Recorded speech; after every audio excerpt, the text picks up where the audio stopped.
Hello students, standard 12 chemistry ની અંદર chapter number 5 માં અગાઉના લેક્ચરમાં આપણે બે ટોપિક પૂરા કર્યા, એક અધિશોષણ અને બીજો ઉદ્દીપક. હવે ઉદ્દીપક જેવો જ એક નવો ટોપિક આજે લેવાનો છે જેનું નામ છે ઉત્સેચક. હવે આ ઉત્સેચક જે છે ને એ સેમ ટુ સેમ ઉદ્દીપક જેવું જ છે.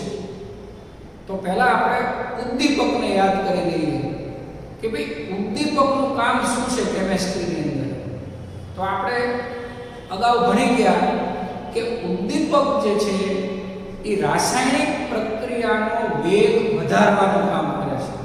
એના વિશે સંપૂર્ણ માહિતી આપણે અગાઉના લેક્ચરમાં લીધી કે ભાઈ ઉદ્દીપક એટલે એવો પદાર્થ કે જે રાસાયણિક પ્રક્રિયાનો વેગ વધારે.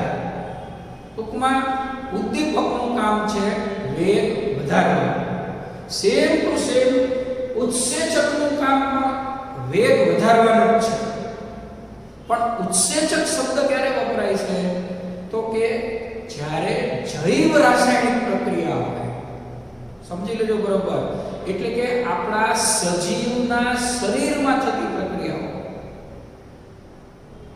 આપણા સજીવના શરીરની અંદર ઘણી બધી રાસાયણિક પ્રક્રિયાઓ થાય છે. જે મને તમને ખ્યાલ છે કે આપણા શરીરની અંદર સતત રાસાયણિક પ્રક્રિયાઓ થતી હોય છે અને એને કારણે જ આપણું શરીર કાર્ય કરે છે. તો સજીવોના શરીરની અંદર જે જૈવ રાસાયણિક પ્રક્રિયાઓ થાય છે એ જૈવ રાસાયણિક પ્રક્રિયાનો વેગ જે વધારે એને ઉત્સેચક કહેવાય. ક્લિયર થઈ ગયું? આપણી કેમિસ્ટ્રીની જે પ્રક્રિયાઓ છે એનો વેગ વધારે એને આપણે ઉદ્દીપક કહીએ છીએ. એવી જ રીતે જૈવિક પ્રક્રિયાનો વેગ વધારે એને આપણે ઉત્સેચક કહીએ છીએ.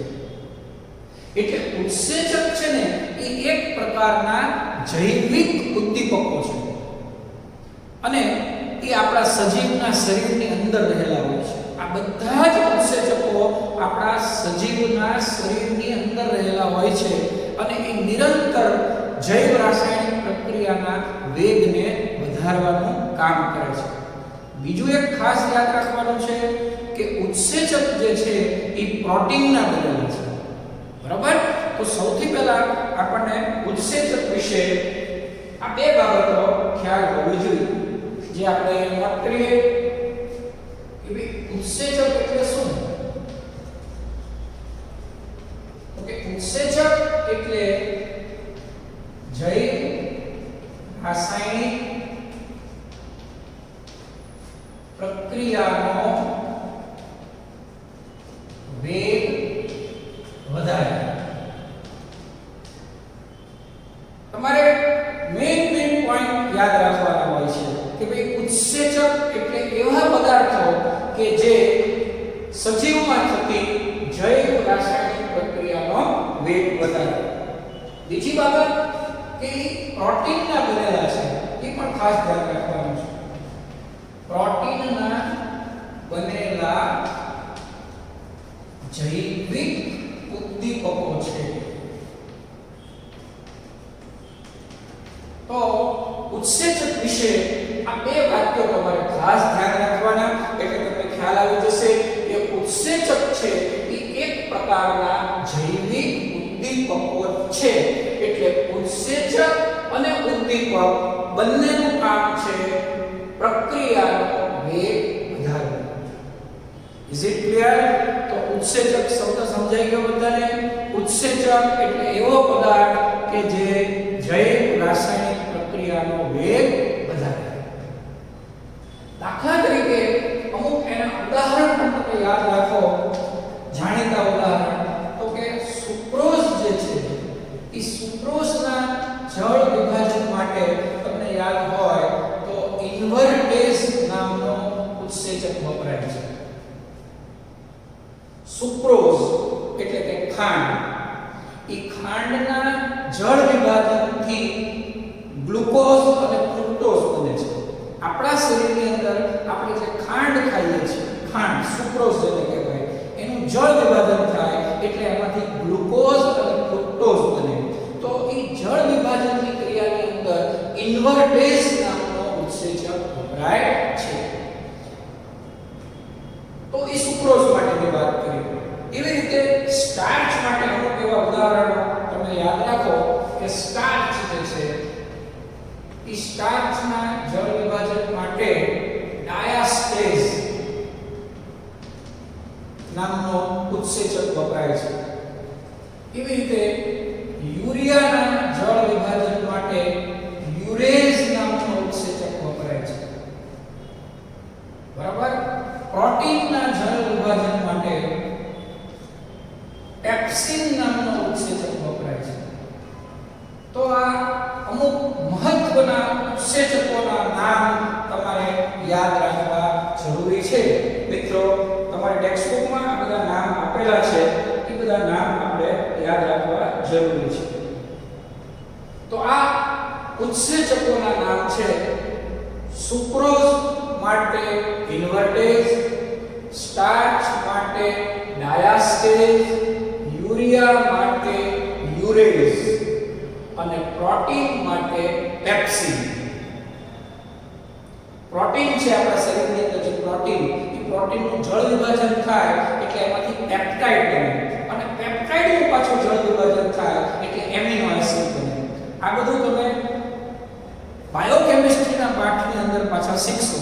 ભાગ 2 ની અંદર અત્યારથી તમે યાદ રાખી લેજો. આપણો જે ભાગ 2 છે એ ભાગ 2 ની અંદર એક બાયોકેમિસ્ટ્રીનો પાઠ છે, જૈવિક અણુઓ. તો એ જૈવિક અણુઓની અંદર આ બધી જ માહિતી પાછી આપણે ફરીવાર શીખવાની છે. તો ઉત્સેચકના નામ એની પ્રક્રિયા પ્રમાણે તમારે યાદ રાખવા પડશે કે ભાઈ સુક્રોઝ માટે ઇન્વર્ટેઝ છે, સ્ટાર્ચ માટે ડાયાસ્ટેઝ છે, યુરિયા માટે યુરેઝ છે. તમે જુઓ દરેકના નામની પાછળ એઝ પ્રત્યય લાગે છે.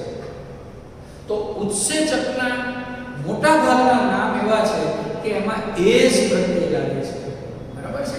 યુરેઝ, ડાયાસ્ટેઝ, ઇન્વર્ટેઝ. અમુક નામમાં એઝ નથી લાગતો, પ્રોટીન છે તો એમાં પેપ્સિન નામ છે. ઓકે. તો આ પહેલા તમને ઉત્સેચક શબ્દનો અર્થ મેં સમજાયો કે ભાઈ ઉત્સેચક એટલે શું. તો એ ઉત્સેચકનો અર્થ અને એના કેટલાક અગત્યના ઉદાહરણની આપણે વાત કરી. આટલી વાત થયા પછી આગળ જઈએ આપણે. તો અગત્યનો ટોપિક છે આપણો ઉત્સેચક ઉદ્દીપનની ક્રિયાવિધિ. આ આપણને સવાલ જવાબમાં પૂછી શકાય કે ઉત્સેચક કેવી રીતે રાસાયણિક પ્રક્રિયાનો વેગ વધારે છે, એની ક્રિયાવિધિ એટલે કે ઉત્સેચક કેવી રીતે કામ કરે છે. ઉદ્દીપન એટલે કે વેગ વધારવો. ઉત્સેચકનું કામ છે વેગ વધારવો. તો એ વેગ કેવી રીતે વધારે છે એની ક્રિયાવિધિ સમજાવો. આ એક સવાલ તમારે ખાસ તૈયાર કરવાનો છે કે સજીવના શરીરની અંદર ઉત્સેચક કેવી રીતે કામ કરતો હોય છે. ઓકે. તો બરાબર સમજો. સૌપ્રથમ એમ વાત કરેલી છે કે જે ઉત્સેચક છે એ ઉત્સેચક સૌપ્રથમ પ્રક્રિયાથી સાથે જોડાય છે. ઉત્સેચક સૌપ્રથમ પ્રક્રિયાથી સાથે જોડાય છે. જો આપણે કેમિસ્ટ્રીમાં જેને પ્રક્રિયક કહીએ છીએ, કેમિસ્ટ્રીની અંદર બે શબ્દો છે તમે જાણતા છો કે પ્રક્રિયક અને એમાંથી બને નિપજ. તો એ જે પ્રક્રિયક છે એની માટે બાયોલોજીમાં આ શબ્દ વપરાય છે પ્રક્રિયાથી. એ તો પ્રક્રિયાથી એટલે તમારે સમજવાનું પ્રક્રિયક. તો સૌપ્રથમ ઉત્સેચક જે છે એ પ્રક્રિયાથી સાથે જોડાય છે અને એક સંકીર્ણ બનાવે છે જેને કહેવાય છે ઉત્સેચક પ્રક્રિયાથી સંકીર્ણ. એટલે કે આ બંને એકબીજા સાથે જોડાઈ જાય છે અને એમાંથી એક પ્રકારનું ઈ સંકીર્ણ બનાવે છે. થોડા ઇંગ્લિશ શબ્દો પણ ધ્યાન રાખજો કે ઉત્સેચક જે છે એને ઇંગ્લિશમાં એન્ઝાઇમ કહેવાય છે, એટલે એને ઈ વડે દર્શાવાય છે. ઉત્સેચક એટલે એન્ઝાઇમ એટલે ઈ. પ્રક્રિયાથી એટલે આપણો રિએક્ટન્ટ જેને આપણે કહીએ છીએ અથવા સબસ્ટ્રેટ શબ્દ વપરાય છે એની માટે. પ્રક્રિયાથી એટલે સબસ્ટ્રેટ એસ. ઓકે, ઉત્સેચક એટલે ઈ, પ્રક્રિયાથી એટલે સબસ્ટ્રેટ. આ બંને એકબીજા સાથે જોડાઈ ગયા એટલે એક આ ઈ એસ પ્રકારનો સંકીર્ણ બન્યો. બંને એકબીજા સાથે જોડાઈ ગયા. હવે આની અંદર એક અગત્યની વાત એવી સમજાવેલી છે કે આ ઉત્સેચક જે છે એ ઉત્સેચકની સપાટી ઉપર કેટલાક ચોક્કસ કદના છિદ્રો હોય છે. આ ખાસ ધ્યાન રાખજો.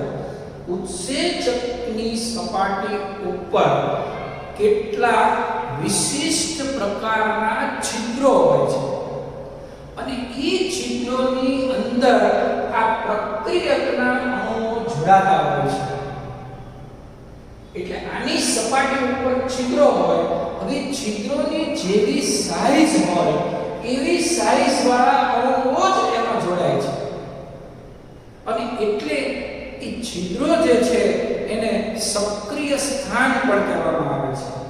ફરી એકવાર, ઉત્સેચકની સપાટી ઉપર કેટલાક વિશિષ્ટ પ્રકારના છિદ્રો હોય છે જેને સક્રિય સ્થાન કહે છે, જેની સાથે પ્રક્રિયાર્થીના અણુઓ જોડાય છે. અહીંયા એક વાત મહત્વની છે કે છિદ્રોની જેવી સાઈઝ હશે એવા જ અણુઓ એની સાથે જોડાઈ શકશે, બાકીના અણુઓ એની સાથે જોડાઈ શકશે નહીં. એનો અર્થ કે દરેક પ્રક્રિયા માટેનો ઉત્સેચક છે એ નિશ્ચિત હોય છે. આ વાત ખાસ યાદ રાખજો કે દરેક પ્રક્રિયા માટેનો ઉત્સેચક નિશ્ચિત હોય છે. દાખલા તરીકે મેં તમને બતાવ્યું કે તમારે સુક્રોઝ હોય તો એની માટે ઇન્વર્ટેજ ઉત્સેચક જ જોઈએ. આ સુક્રોઝ માટે ઇન્વર્ટેજ સિવાયના કોઈ ઉત્સેચક કામ કરી શકતા નથી. તો આ વાત મગજમાં બરોબર યાદ રાખજો કે દરેક જૈવ રાસાયણિક પ્રક્રિયાનો ઉત્સેચક નિશ્ચિત હોય છે. અન્ય ઉત્સેચક એમાં કામ કરી શકતો નથી. દાખલા તરીકે સ્ટાર્ચ છે તો સ્ટાર્ચ માટે ડાયાસ્ટેજ જ જોઈએ, પછી તમે સ્ટાર્ચ માટે ઇન્વર્ટેજ વાપરો તો એ નહીં ચાલે. ક્લિયર? દરેક જૈવ રાસાયણિક પ્રક્રિયાનો ઉત્સેચક નિશ્ચિત હોય છે અને એટલે વૈજ્ઞાનિકોએ એની સરખામણી બહુ સરસ રીતે કરી છે કે ભાઈ દરેક તાળા માટેની ચાવી નિશ્ચિત હોય છે કે ભાઈ આ તાળો છે તો એ આ ચાવીથી જ ખુલશે, અન્ય ચાવીથી ખુલશે નહીં. બરાબર છે? આપણું દરેક લોક છે તો એ લોકની ચાવી નિશ્ચિત છે, કારણ કે ચાવી જે છે ને એ ચાવીને તમે ધ્યાનથી જોજો તો ચાવી ઉપર અમુક ચોક્કસ પ્રકારની કળ હોય છે. તમે કોઈ પણ ચાવી જોશો તો એની અંદર ચોક્કસ પ્રકારની કળ હશે અને એ કળ ઓલા તાળાના સાથે મેચ થાય તો જ તાળું ખુલે, એ સિવાય તાળું ખુલે નહીં. કોકના તાળામાં આપણી ચાવી ભરાવીએ તો તાળું ખુલે નહીં. દરેક તાળાની ચાવી નિશ્ચિત હોય છે. તો એ જ પ્રમાણે દરેક પ્રક્રિયાનો ઉત્સેચક જે છે એ પણ નિશ્ચિત હોય છે અને એટલે વૈજ્ઞાનિકોએ આ ઘટનાને તાળા અને ચાવી સાથે સરખાવી છે. તો બરોબર યાદ રાખી લેજો કે આ ઉત્સેચક છે એ એક પ્રકારની ચાવી છે. ઉત્સેચક છે એ ચાવી છે અને પ્રક્રિયાર્થી છે એ તાળું છે. તો આને તાળું ચાવીના નમૂના તરીકે ઓળખવામાં આવે છે. જ્યારે જ્યારે ઉત્સેચકની વાત આવે ત્યારે તમારે આ તાળું ચાવી શબ્દ યાદ રાખવાનો કે જે પ્રમાણે દરેક તાળાની ચાવી નિશ્ચિત છે એમ દરેક પ્રક્રિયાનો ઉત્સેચક પણ નિશ્ચિત છે અને એટલે એને તાળું ચાવી દ્વારા દર્શાવવામાં આવે છે. ખાસ ધ્યાન રાખો, ઉત્સેચકની સરખામણી ચાવી સાથે કરી છે, પ્રક્રિયાર્થીની સરખામણી તાળા સાથે કરી છે. એટલે ચાવી જો તાળા સાથે બરોબર સેટ થશે તો જ તાળું ખુલશે, એટલે કે તો જ પ્રક્રિયા આગળ થશે, નહીંતર આગળ પ્રક્રિયા થશે નહીં. તો આ વાત તમને આખી સમજાવી દીધી કે ઉત્સેચકની કામગીરીને તાળા ચાવી દ્વારા સમજાવવામાં આવે છે.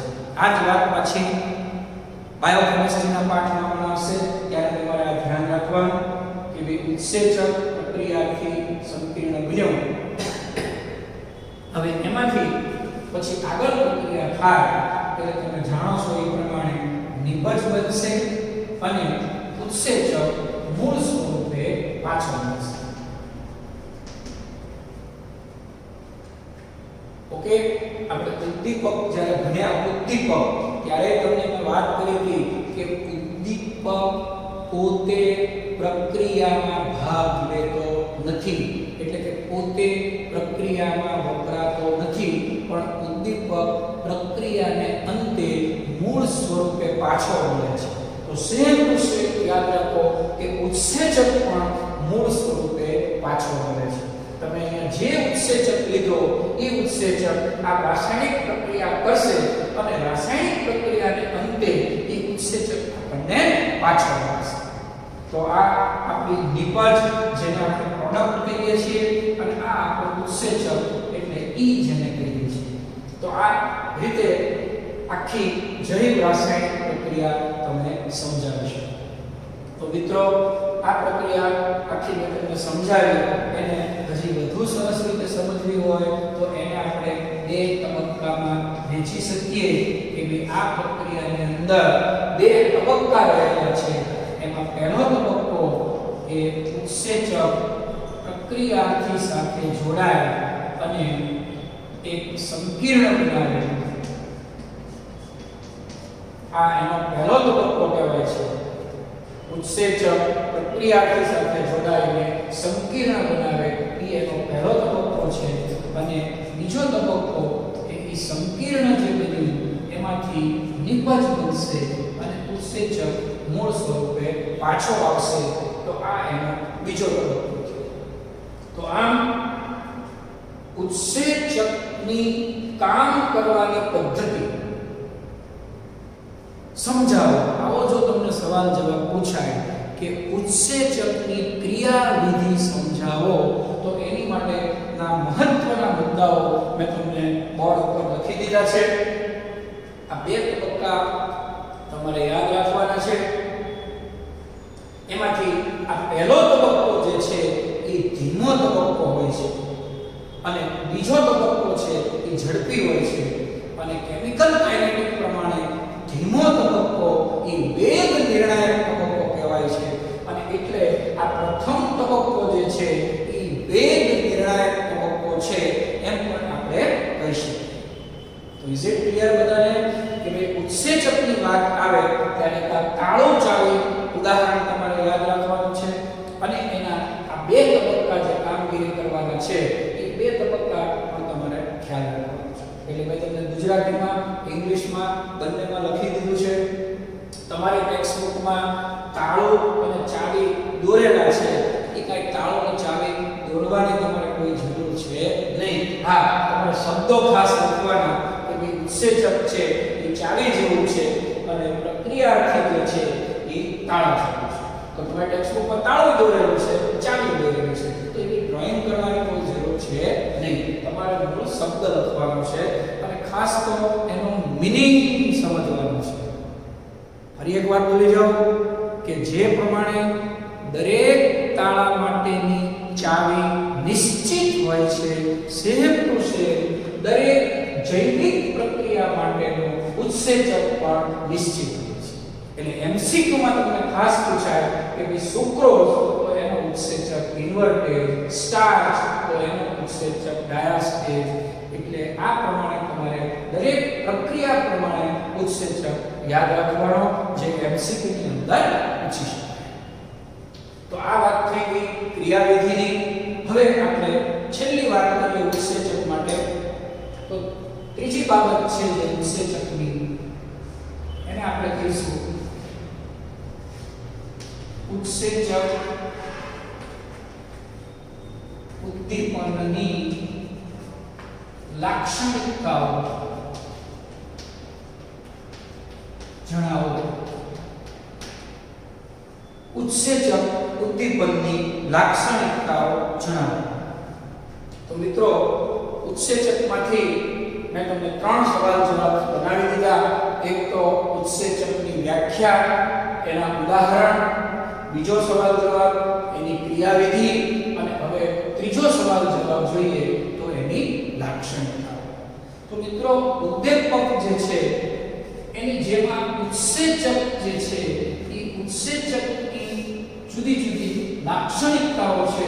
એમાંથી પહેલી જ લાક્ષણિકતા છે ઉચ્ચ કાર્યક્ષમતા. આ એની પહેલી લાક્ષણિકતા છે, ઉચ્ચ કાર્યક્ષમતા.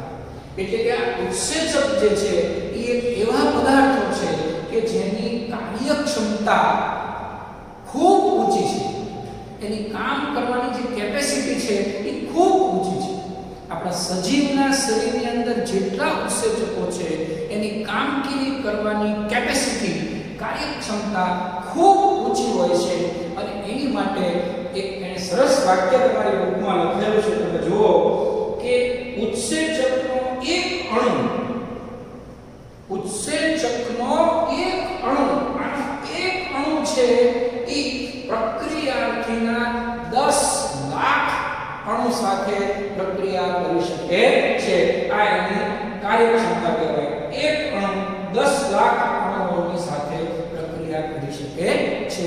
તમારી ટેક્સ્ટબુકમાં જે લખ્યું છે એ તમારે એ પ્રમાણે એને દર્શાવવાનું છે. એટલે એની કાર્યક્ષમતા બતાવે છે કે ઉત્સેચકનો એક અણુ હશે તો એ પ્રક્રિયાર્થીના 10 લાખ અણુઓ સાથે કામ કરશે. 10 લાખ અણુઓનું નિપજમાં રૂપાંતરણ કરી શકશે. એટલી એનામાં જોરદાર કેપેસિટી છે. એ જણાવવા માટે આ વાક્ય લખવું જરૂરી છે. એક અણુ સામે 10 લાખ અણુ. આનો એક અણુ સામે આના 10 લાખ અણુ. એટલે કેટલી ઊંચી કેપેસિટી થઈ એ તમે સમજી શકો છો. બીજી લાક્ષણિકતા છે ઉત્સેચકનો વિશિષ્ટ સ્વભાવ. જેની વાત ઓલરેડી આપણે હમણાં જ કરી. વિશિષ્ટ સ્વભાવ એટલે શું? કે દરેક પ્રક્રિયા માટેનો ઉત્સેચક નિશ્ચિત હોય છે. એ એનો વિશિષ્ટ સ્વભાવ. બરાબર? દરેક પ્રક્રિયા માટેનો ઉત્સેચક નિશ્ચિત હોય છે. એટલે ઉત્સેચકનો વિશિષ્ટ સ્વભાવ થયો. એ અન્ય પ્રક્રિયા કરી શકતો નથી.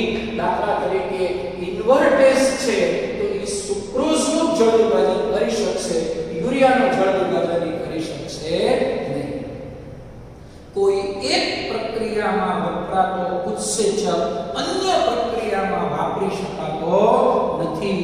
એટલે એ થયો ઉત્સેચકનો વિશિષ્ટ સ્વભાવ. ત્રીજી લાક્ષણિકતા છે અનુકૂળ તાપમાન.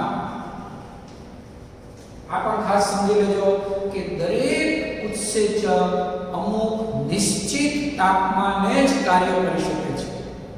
આ તાપમાનથી ઓછું તાપમાન હોય કે વધારે તાપમાન હોય તો એ કાર્ય કરી શકતો નથી. અમુક નિશ્ચિત તાપમાને કાર્ય કરી શકે છે. તો એ તાપમાનનો ગાળો તમને આપેલો છે 298 થી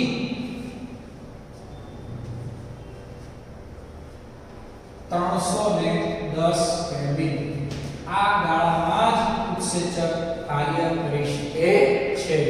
અને જો તમને ખ્યાલ હોય તો આપણું માનવ શરીરનું તાપમાન 310 કેલ્વિન જેટલું હોય છે. તમારું મારું શરીર જે છે એનું નોર્મલ ટેમ્પરેચર જે છે એ 310 કેલ્વિન જેટલું હોય છે. અને એટલે જ આપણા શરીરમાં ઉત્સેચકો જે છે એ સરસ રીતે પોતાની કામગીરી કરી શકે છે. પણ જ્યારે તમને તાવ આવે અથવા તો કોઈ રોગ થાય, ત્યારે તમારા ટેમ્પરેચરમાં ફેરફાર થાય, તો એ વખતે આ ઉત્સેચકની કામગીરી ખોરવાય છે. ઓકે, તો આ ઉત્સેચકો છે એને આપણા શરીરનું તાપમાન ખૂબ અનુકૂળ છે. ઉત્સેચકને કામ કરવા માટે 298 થી 310 નું તાપમાન અનુકૂળ તાપમાન કરવા છે. અને એ જ તાપમાન આપણા શરીરનું હોય છે 310 કેલ્વિનની આસપાસ, જે ઉત્સેચક માટે અનુકૂળ છે. એવી જ રીતે ચોથી લાક્ષણિકતા છે અનુકૂળ pH.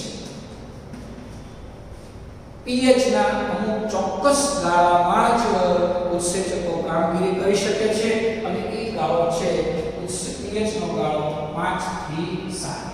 આ 5 થી 7 ના ગાળામાં ઉત્સેચકો કામગીરી પોતાની સરસ રીતે કરી શકતા હોય છે. તો pH નો ગાળો 5 થી 7 નો હોવો જોઈએ. તો આ બધી ઉત્સેચકની લાક્ષણિકતા છે. પાંચમી લાક્ષણિકતા છે સહ ઉત્સેચક.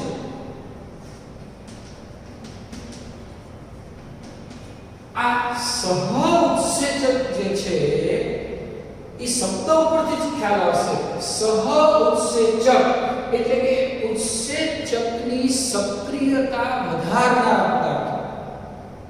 આ ઉત્સેચક જે કામગીરી કરે છે એમાં એને હેલ્પફુલ થાય. સહ ઉત્સેચક એટલે ઉત્સેચકને મદદરૂપ થનારા પદાર્થ, ઉત્સેચકની સક્રિયતા વધારનારા પદાર્થ. એટલે સહ ઉત્સેચકનો અર્થ શું થયો કે ઉત્સેચકની સક્રિયતા વધારનારા પદાર્થો. અને આ પદાર્થો બિન પ્રોટીન અણુઓના છે. આ ખાસ ધ્યાન રાખજો. હમણાં જ મેં તમને કીધું એમાં ઉત્સેચક છે એ જો આપણે લખ્યું છે કે પ્રોટીનના બનેલા છે. ઉત્સેચક શેના બનેલા છે? પ્રોટીનના. ઉત્સેચક પ્રોટીનના બનેલા છે, પણ જે સહ ઉત્સેચક છે એ બિન પ્રોટીનના બનેલા છે, પ્રોટીન સિવાયના અણુઓના બનેલા છે. અને એવી જ રીતે કેટલાક ધાતુ આયનો છે જેને ઉત્તેજક કહેવામાં આવે છે. ઉત્તેજકનું કામ પણ સક્રિયતા વધારવાનું છે.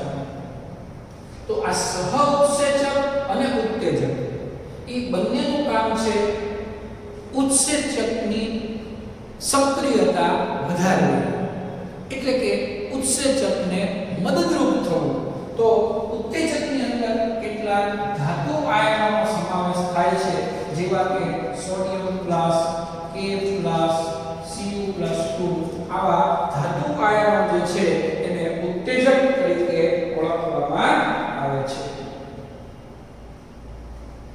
તો મિત્રો, સહ ઉત્સેચક અને ઉત્તેજકનો અર્થ થયો કે જે ઉત્સેચકની સક્રિયતા વધારે, એને આપણે ઉત્તેજક કહીએ છીએ. અને છઠ્ઠી લાક્ષણિકતા છે નિરોધકો અને વિષ. શબ્દો મને જ ખબર પડી જાય. નિરોધકો અને વિષ એટલે ઝેર. નિરોધક એટલે શું? કે જે કામગીરીને અટકાવે. આમ ઓપોઝિટ શબ્દ.